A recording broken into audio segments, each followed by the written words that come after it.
In this video, I will be introducing the RStudio IDE and the four major windows that comprise the environment.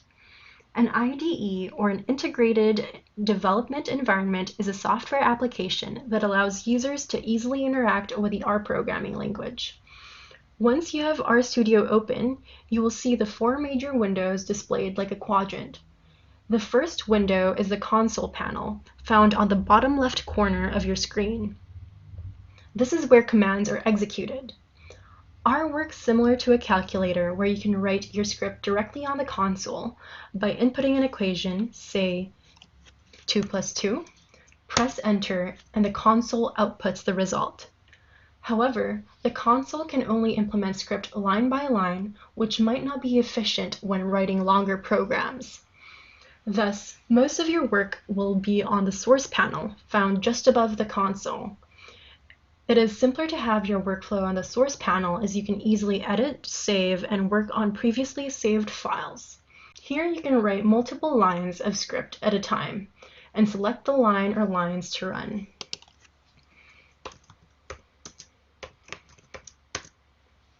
Notice how R does not run the line of code as I press enter. Instead, I have to highlight the line and click run for it to be evaluated. You can see how when a line is run on the source panel, it is then passed on to the console, where it is evaluated and an output is produced. Next is the window on the upper right-hand side of the screen that contains two main tabs, the Environment tab and the History tab. The Environment tab is where variables are created and saved in memory. It is good practice to clear your environment at the beginning of each R session. The History tab saves all the commands that have been previously executed in R. As expected, the two lines of code that we've previously run are saved in the tab. The last window contains a series of tabs that perform various functions. Files is used to navigate and set the working directory. Plots will show the output of any plots generated.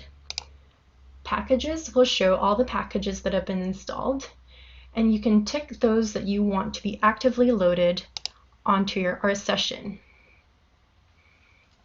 Help displays documentation on R files and packages. As you familiarize yourself with a package or a library, you will be constantly using help to understand how different functions work.